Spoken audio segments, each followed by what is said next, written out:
오늘 우리에게 주시는 하나님의 말씀 히브리서 12장 1절에서 3절 말씀입니다. 히브리서 12장 1절에서 3절 말씀 제가 봉독해 올립니다. 이러므로 우리에게 구름같이 둘러싼 허다한 증인들이 있으니 모든 무거운 것과 얽매이기 쉬운 죄를 벗어버리고 인내로써 우리 앞에 당한 경주를 경주하며 믿음의 주여 또 온전케 하시는 이인 예수를 바라보자. 저는 그 앞에 있는 즐거움을 위하여 십자가를 참으사 부끄러움을 개의치 아니하시더니 하나님 보좌 우편에 앉으셨느니라. 너희가 피곤하여 낙심치 않기 위하여 죄인들의 이같이 자기에게 거역한 일을 참으신 자를 생각하라. 아멘. 오늘 히브리서 12장 1절에서 3절에 있는 말씀, 읽은 말씀을 가지고 힘겨운 경주라는 제목으로 하나님 말씀 전하도록 하겠습니다. 올 한 해 그 어느 해보다 참 수고 많으셨습니다. 우리가 개인적으로 보면 우리가 이 세상을 떠나 주님 곁에 가는 거 이거 비극 아닙니다. 주 안에서 죽는 자는 복이 있다. 성경에서 분명히 말씀해 주셨습니다. 복이지만 그러나 남겨진 가족들 그리고 같이 신앙생활하는 우리 성도들에게는 큰 슬픔이 될 것 같아요. 그래서 가능하다면 저희들 가족들과 함께 이 땅에서 오래 행복하게 또 신앙생활 하는 것도 서로에게 유익한 일이 아닌가 또 그렇게 생각을 해봅니다. 올해 참 많은 어려움들이 우리 가운데 특별히 우리가 살고 있는 뉴욕에 있었지만 우리 성도님들 그래도 제가 많은 분들은 아니지만 한 분도 상황 없이 지금까지 이렇게 지내오신 거 이렇게 생각해 보니까요. 일단 그 부분 생각하면서 하나님 앞에 감사를 올리게 됩니다. 올 한 해 얼마 남지 않았는데요. 잘 마무리하시고 또 다가오는 2021년도 그 어느 해보다 강건하고 또 성령 충만한 한 해가 되어지기를 기대해 봅니다. 지금은 은퇴한 유명한 운동 선수 남자 두 사람이 만나서 이런저런 이야기를 나누는 그런 장면을 본 적이 있습니다. 한 선수는 축구 선수, 한 선수는 농구 선수였습니다. 지금은 은퇴를 하였는데요. 내가 뛰었던 축구가 제일 힘든 운동이다. 무슨 소리냐? 농구가 제일 힘들다. 남자들이 모이면 그러고 놀더라고요. 어렸을 때는 누가 더 싸움 잘하냐, 누가 더 힘이 세냐 그렇게 놀더니 이제 커서는 이제 은퇴까지 하고 나서는 그 두 사람이 축구가 제일 힘든 운동이다, 농구가 더 힘든 운동이다. 이렇게 서로 자기 주장을 이렇게 펼쳤습니다. 농구, 축구 어떤 운동이 더 힘든 운동일까? 저도 이렇게 한번 생각을 해 보았습니다. 저도 축구도 좋아하고 농구도 좋아하고 그러니까 우열을 가리기가 쉽지 않았습니다. 농구가 어떻게 보면 육체적으로 더 힘든 운동이 아닌가 또 그렇게 생각합니다. 농구는 5명이 하고요. 농구는 쉴 새 없이 뛰어다녀야 합니다. 공격도 해야 되고 수비할 때 수비도 해야 됩니다. 공수가 따로 구분되어 있지 않고요. 농구는 공격할 때 다 들어가고 또 수비할 때 다 해야 되고. 근데 축구는 요즘 뭐 토탈 사커라고 이야기하지만 그런 어느 정도 구분이 되어 있습니다. 그래서 축구는 축구대로 힘들고 농구는 농구대로 힘들고 농구는 육체적으로 힘들고 축구는 정신적으로 힘든 게 아니. 축구는 근데 지면은 힘들어요. 지면은 이게 남자들 축구 지면 굉장히 괴로워합니다. 그래서 정신적으로 참 힘든 운동이 축구가 아닌가 이렇게 생각을 해봅니다. 그러나 축구도 힘들고 농구도 힘들지만 운동 중에서 가장 힘든 운동이 무엇인가 나름대로 생각을 해보니까요. 오늘 말씀의 제목처럼 경주인데 이 경주 자체가 힘겹다. 뛰는 거 마라톤 이런 운동 경기가 가장 힘든 것이 아닌가 이렇게 생각을 해 보았습니다. 축구 선수 가운데 지금까지 많은 사람들에게 사랑을 받는 박지성 선수, 심장을 2개 가지고 있는 선수라는 애칭이 있을 정도로 그라운드에서 정말 열심히 뛰어다니는 그것 때문에 많은 사람들에게 사랑을 받았는데요. 보통 축구 선수가 한 경기 90분을 뛰면 12에서 13km 많이 뛴 선수는 13km 정도 뛴다고 합니다.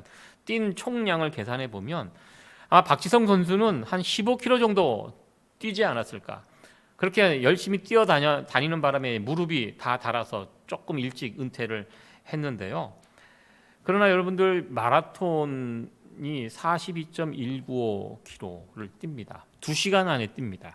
2시간 안에 그 정도의 거리를 뛰는데 축구 경기보다 한 3배 정도 긴 거리를 뛰게 됩니다. 45.195km를 요즘 기록이 한 2시간 안쪽도 들어온 기록이 있는데 한 2시간 정도 뛰면 이게 어느 정도 빠르게 뛰는 것인가 계산을 해보니까요, 100m를 18초로 뛰는 그 속도라고 합니다. 여러분들 가운데 100m 18초에 뛰시는 분, 우리 양 집사님 18초 안에 들어오실 것 같은데 아직까지 못해요? 여러분들 시도도 하지 마세요. 큰일 납니다. 18초 안에 뛰어 들어온다는 거 쉽지 않습니다. 그 정도 속도로 42.195를 뛰는 겁니다. 이 굉장한, 이게 어마어마하죠. 요즘 과연 그것이 얼마나 힘들까, 그런 생각을 해봅니다. 그리고 마라톤 또 재미도 없어요. 마라톤 중계 보셨어요? 정말 재미없는 중계가 마라톤 중계인 것 같아요. 할 말이 뭐가 있겠습니까? 뜁니다. 계속 뜁니다. 지금도 뜁니다. 뛰는 것밖에 없어요. 뭐 다른 설명할 게 없는 경기가 마라톤이 아닌가 이렇게 생각이 됩니다. 오늘 본문 말씀 속에는 우리의 신앙생활을 가리켜 달리기에 이렇게 비유를 하고 있습니다. 우리는 이 비유, 우리 신앙생활과 달리기 동의합니다. 성경은 자주 우리의 신앙생활과 이 달리기를 서로 이렇게 비유하는 그런 성경 본문이 자주 있습니다. 여러분들은 어떠하십니까? 뛰는 거 좋아하십니까? 뜀뛰기. 그냥 설렁설렁 조깅, 빠른 걸음 이런 거 말고요. 뛰는 거. 지금은 제가 이제 이런 헬스장에 못 가지만 제가 한동안 저 헬스장, 동네 헬스장을 끊어갖고 가서 운동을 할 때 제일 먼저 하는 운동이 러닝머신에 올라가는 일입니다. 가면 옷 갈아입고 일단 저기에 올라가서 스위치 누르고, 뛰면 몸에 좋으니까 그건 알기 때문에 올라가서 뛰는데요, 제일 헬스장 가기 싫은 게 저 장면입니다. 그 올라가 보셨죠, 여러분들? 그 즐겁게 올라가시는 분들 모르겠어요. 저는 그 올라갈 때마다 괴로워요. 처음 그 스위치를 끌 때. 그러니까 제 아들하고 둘이 가면 아들은 절대 저거 가지 않아요. 저 구석에 가서 아령 들고 이것만, 젊은 애들은 그것만 하더라고요. 근데 좀 나이 드신 분들은 대부분 저 러닝머신 가면은 가서 뭐 30분 뛰든지 한 40분, 저는 한 40분 정도 이렇게 뛰었습니다. 사실 쉽지 않아요. 뛰는 게. 제일 싫은 거, 저 러닝머신에 올라가는 거. 참 부담되고 괴로운 그런 모습이 아닌가 이렇게 생각을 해봅니다. 오늘 본문 말씀 1절에 보면 빨간 글씨로 제가 표시를 해놨는데요, 우리 앞에 당한 경주를 경주하며 이렇게 표현이 되어 있습니다. 경주를 당했다라는 표현, 좀 이게 무엇이라고 할까요? 자발적으로 경주를 하는 것이 아니라 당한 거예요. 힘든 것을 애둘러 표현한 것이 아닌가 이렇게 생각을 해봅니다. 경주를 경주하며, 어쨌든 거듭 경주라는 단어가 2번 반복이 되어 있는데요, 여기에 사용된 이 경주라는 단어가 헬라어로 아곤이라는 그런 단어입니다. 이전에 사도 바울이 믿음의 선한 싸움을 싸웠다, 달려갔다 할 때 선한 싸움, 이 아곤이거든요. 그러니까 지금 우리 앞에 당한 경주를 달리는데 어떻게 달리는가? 싸우면서 달린다라는 그런 뜻입니다. 우리가 지금 달리고 있는 믿음의 경주는요, 편안하게 폼나게 그렇게 달려가는 경주가 아니라 달려가는 코스도 험악하고, 그리고 주변에 이런저런 방해도 받고, 그러한 것들과 싸우면서 달려가고 있는 믿음의 경주라는 그런 뜻입니다. 그냥 달리는 것도 힘이 듭니다. 그런데요, 싸우면서 달려야 한다는 것입니다. 그러니까 얼마나 힘들고 고통스럽겠습니까? 그래서 오늘 3절 말씀해 보니까 빨간 글씨로 되어 있는 부분, 너희가 피곤하여 낙심치 않기 위하여 라고 이렇게 표현이 되어 있습니다. 히브리서를 기록할 이 당시에는 교회가 지금 박해를, 핍박을 받고 있는 그런 시절입니다. 예수님을 믿는다는 그 이유 하나만으로 유대교 사회에서 출교를 당하고요, 가족에게 버림을 당하고, 또 로마 사회에서는 예수님을 믿는다는 이유로 잡혀 감옥에 갇히기도 하고 심지어 목숨을 잃어버리는 그런 상황, 이 히브리서를 쓰였던 그 시대의 상황이었습니다. 이런 환경에서 예수님을 믿는다는 것, 믿음 생활을 한다는 것, 이 믿음의 경주를 한다는 것이 쉽지 않았다는 것입니다. 그래서 견디다 힘들어서 믿음의 경주를 중간에 포기하고 다시 유대교로 돌아가는 사람들, 아예 신앙을 버리고 교회를 떠나는 사람들이 생겨나기 시작했다는 것입니다. 3절 말씀처럼 너희가 피곤하여 낙심치 않기 위해, 지금 피곤하다는 것입니다. 피곤하고 낙심한 사람들이 많이 있었다라는 것입니다. 그래서 이 믿음의 경주를 좀 멈추고 싶어 하는 그런 사람들이 있었다는 것입니다. 아마 여러분들 올 한 해 2020년 정말 힘든 한 해였습니다. 지금 이 코로나 팬데믹이 끝나지 않습니다. 백신이 나왔지만 이것이 또 완전히 해결되기 위해서는 1년이 될지 2년이 될지 그 기간을 또 기약할 수 없는 그런 고통스러운 시간들이 계속 또 이어져 가고 있습니다. 그러니까 사람들이 지금 한 1년 정도 지나면서 많이 피곤해하고 있습니다. 어쩔 때는 그냥 마스크 그냥 벗어버리고 그냥 스스로 일상으로 돌아가고 싶은 그런 마음도 있습니다. 최근 뉴욕 식당 지난주부터인가요? 다시 실내 영업이 이제 금지가 되었습니다. 뉴욕에 어느 식당 주인이 나는 이제 못하겠다, 난 정상적으로 영업하겠다, 그렇게 이제 공개적으로 그렇게 밝혔는데요. 저는 그 식당 주인의 심정이 충분히 이해가 갑니다. 또한 한편으로는 식당을 문을 닫게 하는 그런 이유도 분명히 있습니다. 왜냐하면요, 식당에서 감염되는 그 비율이 제일 높대요. 통계에 그렇게 나와 있습니다. 왜냐하면 우리가 마스크를 쓰고 일반 상점에 가서 물건을 사고 마스크 쓰고 다 할 수 있는 일들입니다. 많은 일들이요, 마스크를 쓰고 일상에서 할 수 있습니다. 근데 식당은 어떻게 합니까? 식당에서 마스크 쓰고 음식 먹을 수 있습니까? 쉽지 않아요. 마스크 벗고 먹고 쓰고 뭐 그렇게까지 하는 사람이 뭐 있기는 있다고 하는데요, 그렇게 못합니다. 그러니까 저도 식당에 가서 밥을 먹을 때 애매해요. 마스크를 쓰고 앉아요. 일단 마스크 쓰고 들어가게 돼 있잖아요. 근데 테이블에 앉아서 음식이 나올 때까지 쓰고 있어야 되는지, 아니면 테이블에 앉으면 벗어야 하는지 어떤 룰이 없습니다. 그래서 이렇게 주변에 있는 사람들 보고 벗고 있으면 벗어서 놓고, 그리고 음식만 먹는 게 않잖아요. 식당에 앉아서 또 뭘 합니까? 이야기를 하잖아요. 그러니까 미국에서 지금 확진자들이 막 늘어나는데 넘버원이 식당이라고 합니다. 식당에서 번지는 그 감염률이 높기 때문에 특별히 이 감염률이 점점 높아갈 때 제일 먼저 문을 닫게 하는 것이 식당이 될 수밖에 없는 거, 나름대로 이해는 갑니다. 그러나 또 실내 영업을 중단한다는 그 뉴스를 보면서 사실 피곤함이 몰려왔습니다. 아이고, 또 닫는구나. 저렇게 닫는다고 이 문제가 해결될까? 또 힘들고 고통스러운 시간들이 또 계속 이어가고 식당 주인들은 또 얼마나 힘들까? 또 그런 안타까운 마음을 갖게 됩니다. 참 그렇다고 힘들다고 포기할 수 있나요?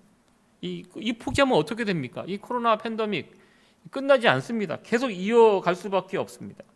우리가 결국 이 코로나 19 이 바이러스를 이길 수 있는 방법이 무엇입니까? 계속 마스크 쓰고 다니고 백신 나오면 백신 맞고, 그리고 모임 피하고 긴장하면서 계속 살아가야 합니다. 그래야지 우리가 이 바이러스와의 싸움에서 이길 수 있습니다. 극복할 수 있다는 것입니다. 지금 히브리서 저자는 믿음의 경주를 달려가는 그런 자들에게 지금 피곤한 거 안다, 너희들 지쳐 있는 거 안다, 그렇다고 이 믿음의 경주를 중간에서 포기하지 말라, 이 지금 권면하고 있다는 것입니다. 이 히브리서 저자의 권면의 말씀은 오늘을 살아가는 우리들에게도 그대로 적용이 될 수 있는 권면의 말씀이라고 저는 믿습니다. 오늘 세 가지의 권면의 말씀을 주고 있는데요, 이 권면의 말씀을 우리가 잘 듣고 우리 심령에 잘 새겨 넣어서, 우리도 지금 믿음의 경주 중에 있습니다. 올 2020년 힘겹게 우리가 여기까지 달려왔습니다. 여러분들 잘 달려오셨습니다. 그리고 이 경주는 여기서 끝나는 것이 아닙니다. 또 2021년 또 이어지고 또 달려야 하는데요, 우리의 이 믿음의 경주가 중간에서 포기하지 않는, 완주할 수 있는 그런 경주가 되기 위해서 오늘 히브리서 기자가 우리에게 권면해 주는 세 가지 권면의 말씀을 여러분들 잘 들어주시기 바랍니다. 첫 번째 권면은 12장 1절에 있는 말씀입니다. 증인들이 있다라는 것입니다. 우리 빨간 글씨로 되어 있는데요, 같이 한번 읽어보도록 하겠습니다. 시작. 이러므로 우리에게 구름같이 둘러싼 허다한 증인들이 있으니 모든 무거운 것과 얽매이기 쉬운 죄를 벗어버리고 인내로서 우리 앞에 당한 경주를 경주하며, 특별히 이 가운데 빨간 글씨 구름같이 둘러싼 허다한 증인들이 있으며 이렇게 말씀하고 있습니다. 우리가 히브리서 지금 12장 1절, 12장을 처음 시작하는데요, 그 앞에 히브리서 11장은 유명한 믿음장입니다. 믿음장. 성경의 역사에 나타난 수많은 믿음의 사람들, 아벨, 노아, 아브라함, 요셉, 모세, 다윗, 그런 믿음의 사람들을 11장에서 소개해 주고 있습니다. 우리의 믿음의 선배들의 이야기입니다. 사실 모두가 다 좋은 환경에서 살아온 사람들 아닙니다. 성경에 소개된 사람들이기 때문에 굉장히 위대한 것 같죠? 아닙니다. 한 사람 한 사람 면면을 살펴보면 우리와 별반 다름이 없는 연약하고 허물이 많은 그런 사람들입니다. 지치고 피곤하고 고통스러운 순간들이 매 순간 찾아왔지만 그 모든 순간들을 다 이겨내고 믿음의 경주를 완주했던 사람들의 이야기입니다. 우리는 그런 믿음의 선배들의 이야기를 통해서 우리는 도전을 받게 됩니다. 저 사람들 저렇게 힘든 상황 속에서도 끝까지 믿음을 지키고 완주했구나. 그렇다면 나도 할 수 있다. 왜? 저 사람들도 했는데 나라고 못하겠느냐?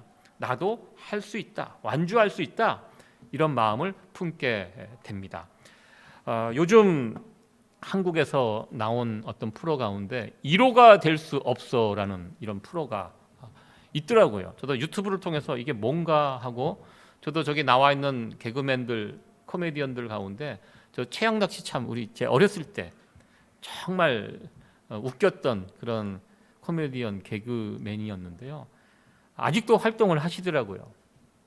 1호가 될 수 없어. 어떤 프로인지 여러분 혹시 아세요? 이게 그런 내용입니다. 1호가 될 수 없어. 이상하게도요, 개그맨들끼리 결혼한 부부들 가운데 중간에 헤어진 커플이 없습니다. 개그맨들끼리 결혼한, 개그맨 남자 여자가 개그우먼 이렇게 결혼해갖고 가정을 꾸린 사람들 가운데 모르겠어요.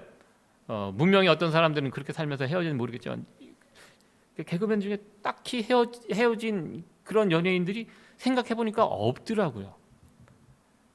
그래서 참 신기해요. 왜냐하면 한국도 지금 이혼율이 굉장히 높고요, 선진국을 능가한 지 오래됐습니다. 특별히 그 가운데 또 연예인들은 얼마나 또 잘 헤어집니까? 만났다 헤어졌다, 만났다 헤어졌다. 그것이 이제 연예인들의 또 하나의 또 모습인데요. 그런데 개그맨들은 특이하게도 결혼한 사람들이 헤어지는 그런 뉴스를 본 적이 없습니다. 그래서 이 프로를 유튜브를 통해서 짧게 영상을 통해서 봤는데요. 그러니까 그 나와 있는 개그맨 부부들의 이야기를 보는데요, 그 사람들이 정말 알콩달콩 행복하게 살아가는 것이 아니에요. 똑같아요. 문제가 있어요. 위기의 순간들도 있어요. 그런데 헤어지지는 않아요. 왜냐하면 1호가 될 수는 없다. 우리 가정이 1호가 될 수가 없다. 이런 생각으로 버티는 사람들이 있는 거예요. 참 그걸 보면서 제가 참 귀하다. 특별히 개그맨 선배들 부부가 귀하다라고 생각했습니다. 그 사람들이 그런 상황 속에서, 어렵고 힘든 상황 속에서 두 부부가 부부의 연을 맺고 함께 끝까지 살아가는 그 모습들을 후배 개그맨들에게 보여주니까요. 후배들도 선배들도 저렇게 살고 있는데 내가 1호가 될 수는 없다는 것이에요. 여기서. 그러면서 그것이 어떻게 보면 자극이 되고 도전이 되어서 그 가정을 지켜나가고 있다는 것입니다. 참 그 프로를 보면서 저것도 참 귀하다. 저런 모습도 귀하다라고 저는 생각을 해보았습니다. 저도 성탄 이 계절이 되면 목회 현장에서 동일한 목회를 같이 하고 있는 친구, 가깝게 지내는 친구 목회자들에게 뭐 카드를 보내고 또 전화로 안부를 꼭 요맘때는 묻게 됩니다. 선배 목사님들에게 카드도 보내고 또 전화도 드리고 그러면서 제가 올해 문득 생각을 해봤습니다. 제가 알고 있는 친구 목회자들 그리고 선배 목사님들 가운데 목회를 하다가 제가 알고 있는 제 수준입니다. 제가 알고 있는 분들 가운데 목회를 하다가 크게 뭐 사고를 치거나 또 가정에 어떤 문제가 있거나 목사님과 사모님이 막 싸워갖고 막 더 이상 못 살겠다 하는 분들이 있을까 하고 찾아보니까 있을까요, 없을까요? 있었으면 좋겠습니까? 없더라고요. 한 가정도 그런 가정이 없이 다 교회를 잘 섬기고 또 가정도 가정생활도 충실하게 하는 동료 친구들 또 선배 목사님들 그 모습이 돌아보니까 그렇더라고요. 저도 당연히 어떤 생각이 들면 내가 1호가 될 수가 없다는 것입니다. 이 상황에서 어제 제가 교회 갔다 오다가 제 집사람이 이제 친하게 지내는 사모님 카톡을 주고 받아요. 분명히 카드를 보냈는데 카드를 받은 답장이 아직 없어가지고 이게 어떻게 된 건가 하고 이제 주고 받고 있는데 그 사모님이 연락이 왔어요. 목사님하고 사모님 잘 계시죠? 안부 연락을 드렸더니 그 인간 잘 있는지는 잘 모르겠다고 그렇게 이제 우리가 흉엄을 없이 지내는 그 사이이기 때문에 아마 여러분들도 알고 있는 목사님 가정입니다. 저희 교회 한번 다녀가신 분인데요. 그래서 뭐 조금 요즘 뭐 사이가 안 좋은지 뭔가 항상 목사님에 대해서 그런 이야기를 하세요. 이 사택이 굉장히 커요. 교회하고 붙어 있는 사택이기 때문에 넓기 때문에 어디 가 있으면 못 찾는데요. 서로 얼굴 안 보고 지내기도 막 하고 막 그런데요. 그래서 제가 그 얘기를 듣고 바로 이제 그 두 분 이제 헤어진다는 얘기야. 이제 제가 이제 우스갯소리로 얘기를 했는데요. 제 무슨 뜻이냐면 절대로 헤어지지 않는 분들인 걸 제가 알기 때문에 그렇게 제가 우스갯소리로 얘기를 했습니다. 제 친구들 또 우리 선배 목사님들 구름같이 둘러싼 허다한 증인들의 역할을 그들이 하고 있더라고요. 그래서 저도 그분들을 생각하면서 나도 그들처럼 내가 섬기는 교회, 내가 속한 이 가정 신실하고 충성된 사람이 되어야 되겠구나라는 그런 다짐을 하게 되었습니다. 여러분들은 가정에서 여러분들의 자녀들에게 그와 같이 구름같이 둘러싼 허다한 증인들의 역할을 여러분들이 해 주셔야 한다는 것입니다. 우리 엄마, 우리 아빠 이렇게 보면 정말 하나님 살아계셔. 근데 그거 볼 수 있어. 우리 자녀들의 입에서 그 확신이 있어. 증인, 예수 믿는 사람의 그 증인의 모습을 여러분들이 보여주셔야 한다는 것입니다. 그리고 제가 정말 간절히 바라는 또 한 가지 기도 제목은 우리 세이비어 교회 성도들 각자 서로에게 우리 집사님, 우리 권사님, 우리 장로님 뵈면은 정말 도전이 돼. 저렇게 믿음의 경주를 잘 감당하고 계시는 우리 성도님들 보면 정말 내가 도전이 되고 1호가 될 수 없다는 것입니다. 나도 힘들고 고통스러운 그런 상황이지만 나도 열심히 뛰어야지. 저분도 뛰는데 저분도 저렇게 하는데 나라고 못할 수가 없어. 이런 역할을 서로가 해 주셨으면 좋겠습니다. 구름같이 둘러싼 허다한 증인들이 서로에게 되어줄 수 있기를 간절히 축원합니다. 두 번째로 믿음의 경주를 잘 달려가기 위해서 필요한 것은 1절 후반부에 나와 있습니다. 벗어버려야 합니다. 모든 무거운 것과 얽매이기 쉬운 죄를 벗어버리고라고 되어 있습니다. 믿음의 경주를 잘 달리기 위해서는 우리 몸을 가볍게 해야 합니다. 육상 선수들 트랙에서 경기에 임할 때 저런 옷을 입고 뜁니다. 두꺼운 파카, 구두 신고 뛰는 선수들 없습니다. 옷도 정말 입은 듯 만 듯 정말 신소재, 최대한 가볍게. 신발도요, 저 어떤 특수 제작한 신발은 몇만 불이 돼요. 특별히 공장에서 주문해 갖고 신소재를 아주 가볍게, 그런 것 정말 최대한 무게를 줄여 갖고 그런 옷을 입고 그런 신을 신고 경기에 임하게 됩니다. 무게가 되는 옷, 거추장스러운 옷 입고 경주에 나가면 그거 경주 잘 할 수 없게 됩니다. 우리의 믿음의 경주를 위해서 몸을 가볍게 해야 한다. 무엇입니까? 오늘 본문 속에 설명이 되어 있습니다. 그것은 얽매이기 쉬운 죄를 벗어버리는 것입니다. 죄를 벗어버리는데 이 죄가 얽매이기 쉬운 죄라고 이렇게 표현이 되어 있습니다. 왜냐하면 여러분들 죄 어떻습니까? 죄가요, 인간적인 눈으로 보면 좋아요. 죄 짓는 거 그게 괴롭고 고통스러우면 누가 죄를 짓겠습니까? 죄 짓는 것이요, 생각보다 짜릿하고 좋아요. 너무 좋아요. 그래서 한 번 빠지면 헤어나기가 어렵습니다. 그래서 얽매이기 쉬운 죄라고 그렇게 표현이 돼요. 한번 죄에 빠지면요, 이게 쉽게 몸에 달라붙어요. 떨어지지 않아요. 그 죄의 속성 중에 하나입니다. 엉켜서. 그렇게 되면 어떻게 됩니까? 믿음의 경주를 달려가는데 이것 때문에 덜그덕거리고 달려가는데 어려움을 겪게 됩니다. 우리가 이 믿음의 경주를 잘 달리기 위해서는 이 죄의 문제 과감하게 잘라내고 벗어던지고 회개하고 그렇게 달려가야 한다는 것입니다. 죄송합니다. 제가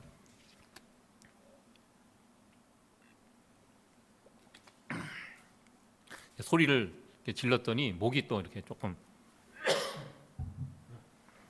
좀 기침만 하면 막 이상하게 쳐다보셔갖고 그런 것은 아닌 것 같아요.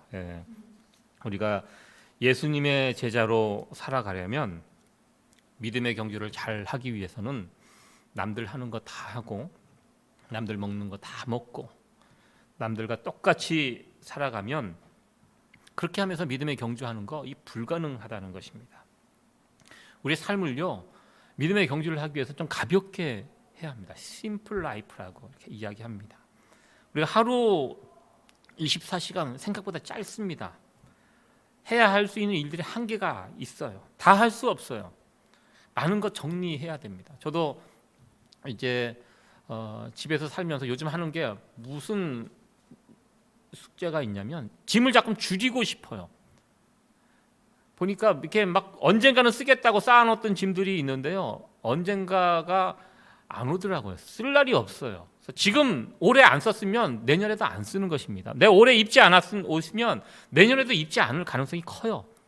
그래서 아까운 옷 버릴 때 굉장히 아까워요. 그러나 좀 과감하게 이런 것 좀 버리자. 그래서 지금 창고에 쌓아놓은 짐들이 있는데요, 시간 되면 그거 이제 정리해서 다 버리려고, 전자제품 다 버리고, 필요 없는 지금 입지 않은 옷 다 버리고, 신발도 막 애들이 신던 신발 제가 다 모아놨거든요. 언젠간 신겠다고. 근데 이게 신을 수가 없어요. 그러면 필요한 새 거는 누군데 돌려주고 다 이걸 좀 정리를 좀 짐들을 좀 줄여야 되겠다 이런 생각을 하고 있습니다. 일정 수준 이상 유명한 선수들 이렇게 보면 그 절제 정말 잘합니다. 자기 관리 정말 잘합니다. 제가 야구를 좋아하는데요, 중남미 선수들 가운데 재능 있는 선수들이 많아요. 그런데 그런 선수들이 1, 2년 반짝하고 몇 년 안 돼서 금방 사라지는 것을 봅니다. 재능이 저렇게 있었던 선수가 왜 저렇게 됐을까 보니까 자기 관리를 못해요.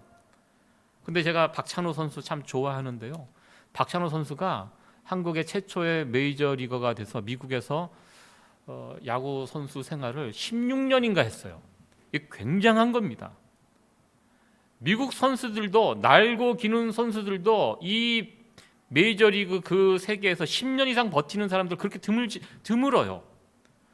올해 1,000만 불을 받아도요, 그 해 못하면 쫓겨나는 거예요. 1,000만 불 주고 못 뛰게 해요. 미국의 야구 세계가 그렇게 냉혹합니다. 실력이 떨어지면 바로 퇴출되는 것이 미국 야구 시장입니다. 그런데요, 박찬호 선수가 이런 정글과 같은 이곳에서 16년, 17년을 야구 메이저리거로 그렇게 뛰었다는 것, 그 자체만으로도 굉장히 좀 위대하다고 이렇게 생각이 되고요. 박찬호 선수를 다뤘던 다큐를 제가 이렇게 봤는데요, 보통 선수가 아니에요. 정말 야구, 내가 좋아하는 이 야구를 위해서 많은 것을 포기합니다. 안 합니다. 술, 담배 일절 안 하고요. 이 코카콜라, 이 콜라 얼마나 맛있어요. 그거 입에도 되지 않아요. 탄산음료 입에도 되지 않고 정해진 루틴에 따라서 아침에는 이 음식을 먹고 점심에는 이 음식을 먹고 그리고 경기장에 매일 나가서 뛰어요. 이 하체를 단련하기 위해서 계속 뛰어요. 그것을 메이저리그로 미국에서 있는 동안 끊임없이 그것을 하면서 자기 관리를 했던. 그래서 저는 박찬호 선수가 참 존경스러워요. 야, 저게 보통 사람이 할 수 없는 그것이다. 자기가 좋아하는 야구를 하기 위해서 하지 말아야 될 것을 과감하게 다 잘라내고 정리하고 그렇기 때문에 거기까지 갈 수 있었다고 저는 생각합니다. 올해가 다 가기 전에 나의 믿음의 경주를 방해하는 것들이 무엇인지 한번 여러분들 돌아보시기 바랍니다. 특별히 죄의 문제는요, 천천히 점진적으로 고치는 거 아니에요. 죄의 문제는 즉각적인 결단이 필요합니다. 최대한 몸을 여러분들 가볍게 하시고 우리가 뛰어가는 이 믿음의 경주는요, 굉장히 오랫동안 뛰어가야 되거든요. 나의 경주를 방해하는 것이 무엇인지 여러분들 돌아보시고 과감하게 정리할 수 있는 성도 여러분들 되어지기를 간절히 축원합니다. 마지막으로 우리의 믿음의 경주를 잘 하기 위해서 필요한 것 세 번째 권면은 믿음의 주 예수님을 바라보자입니다. 2절 말씀인데요. 우리 2절 말씀 다시 한번 읽어보도록 하겠습니다. 시작. 믿음의 주여 또 온전케 하시는 이 예수를 바라보자. 저는 그 앞에 있는 즐거움을 위하여 십자가를 참으사 부끄러움을 개의치 아니하시더니 하나님 보좌 우편에 앉으셨느니라. 아멘. 예수님을 가리켜 믿음의 주라고 이렇게 표현합니다. 믿음의 주여. 우리 예수님 어떤 분입니까? 믿음의 창시자이고 또한 믿음의 완성자이십니다. 믿음에 있어서 예수님은 처음과 끝입니다. 우리 믿음의 완벽한 모델이 되시는 분이 예수님이십니다. 이 믿음의 경주 마지막 권면은 예수님을 바라보는 것입니다. 우리가 믿음의 경주를 달려갈 때 이거 싸우면서 달려가는 길이라고 제가 말씀드렸습니다. 힘듭니다. 고통스러운 시간들이 있습니다. 우리의 경주를 혼란스럽게 만드는 그런 상황들이 매일매일 벌어집니다. 그럴 때 우리가 어떻게 해야 합니까? 그럴 때 우리가 바라보아야 할 대상이 있다는 것입니다. 바로 예수님. 예수님을 바라보라는 것입니다.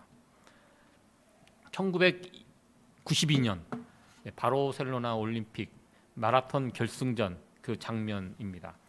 여러분들 누군지 기억하시죠? 황영조 선수입니다. 우리 황영조 선수를 부르는 애칭이 있죠. 뭐죠? 또 하나? 잘 모르시네요. 오래전 1992년 몬주익의 영웅이라는 그런 애칭을 불러줍니다. 이 황영조 선수가 올림픽 마라톤에서 금메달 딴 사건은 굉장히 큰 사건입니다. 이제는 고인이 되셨던 송기정 선수가 베를린 올림픽에서 마라톤에서 금메달을 따고 92년도에 황영조 선수가 금메달을 따고 그리고 그 다음에는 금메달 딴 마라톤에서는 한국 선수는 없습니다. 이게 마라톤에서 금메달 따는 게 쉽지 않은 일인데요. 이 1992년도 바르셀로나 그 올림픽 그 코스가 굉장히 난코스였다고 합니다. 이제 스타디움 마지막 그 결승점을 향해서 들어갈 때 언덕이 하나 200m 되는 높은 언덕이 하나 있는데 그게 이제 몬주익 언덕이라고 합니다. 많은 전문가들이 승패는 저기서 결정이 날 것이다. 저 언덕에서 결정이 날 것이다. 그렇게 예상을 했고요. 지금 언덕을 올라가는 그 장면이고 그 옆에 그 뒤에 누가 있죠? 일본 선수 모리시다 뭐 아마 이렇게 되는 저 장면이 너무 강렬해서 지금까지 제 기억이 납니다. 일본 선수하고 둘이 앞서가는 뒤서가는 막 하는데 저 몬주익에서 저 황정도 선수가 치고 나갑니다. 확 치고 나가면서 결국 결승점으로 이제 들어왔는데 지금 이를 악문 겁니다. 이를 악물고 저기서 치고 나가서 결국 마라톤에서 금메달을 따면서 전 국민의 영웅이 되었는데요. 이 경기가 끝나고 황영조 선수 인터뷰를 했습니다. 그 인터뷰 기사가 지금도 기억이 나는데요. 저 때 얼마나 괴로웠습니까? 어떻게 저 순간 저렇게 치고 나갈 수 있었습니까? 네, 황영조 선수가 그런 이야기를 합니다. 너무너무 힘들고 고통스러웠지만 저 때 누구를 생각했냐면 고국에 계신 국민들의 응원을 생각한 것이 아니라 집에 계신 어머니를 생각했다고 합니다. 어머니. 그 기사에 보면 그렇게 나와 있습니다. 자기가 운동할 때 엄마가 그렇게 반대를 했는데 이제 마라톤 한다고 하니까 결국 어머니가 자기의 가장 든든한 후원자가 되어서 상황이 우리 황영조 선수가 춘천인가 강원도 어디 거기서 살았던 사람입니다. 시골에서 굉장히 고생하면서 어렵게 살았는데 엄마가 모든 것을 서포트를 다 해줬대요. 고생하면서 아들 이 마라톤 선수로 할 수 있도록 모든 것을 서포트 해주고 그러면서 마지막 그 위기가 왔을 때 어머니 생각을 하면서 내 어머니를 기쁘게 해드려야 된다. 나를 위해서 저렇게 값진 희생을 하신 분이 계시는데 그 어머니를 위해서 내가 여기에서 꼭 우승해서 어머니를 기쁘게 해야지. 이런 마음으로 그 몬주익 언덕에서 어머니를 바라보면서 뛰어서 결국 승리하게 되었다라는 그런 인터뷰를 했었습니다. 그것이 참 저도 이제 기억이 납니다. 우리의 믿음의 경주에서 고통스러운 순간을 우리도 만날 수 있습니다. 우리를 힘들게 하고 지치게 하고 낙심케 하는 그런 순간 만날 수 있게 됩니다. 그때 우리가 바라봐야 할 분 바로 예수님이라는 것입니다. 여러분들 예수님 바라보시기 바랍니다. 피곤하고 지쳐 있지만 그럼에도 불구하고 이를 악물고 지금 믿음의 경주를 할 때 여러분들 주님 바라보시기 바랍니다. 우리가 주님을 바라볼 때 주님은 어떤 모습으로 우리를 바라보실까요?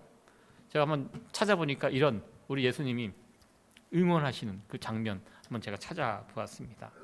아마 여러분들 이를 악물고 믿음의 경주를 막 할 때 우리 주님 이렇게 여러분들 응원하실 것입니다. 힘내라.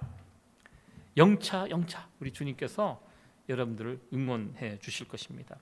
우리 사도행전에 보면 집사 스데반이 돌에 맞아 순교하는 그 장면이 있습니다.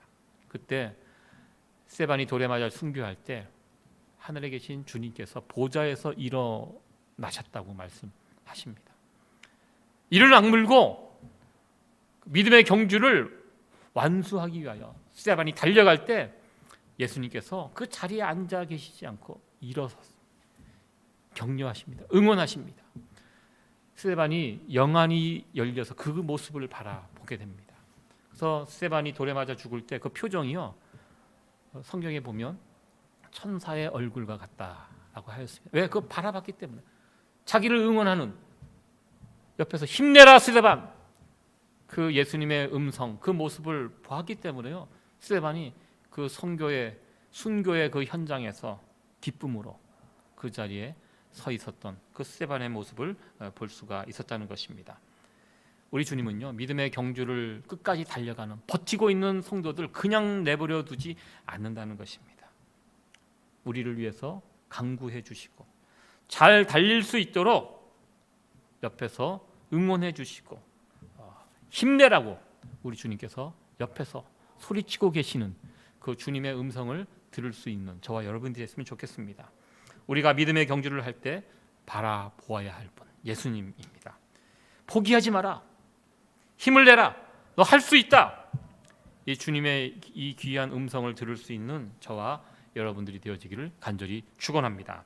말씀을 마치도록 하겠습니다.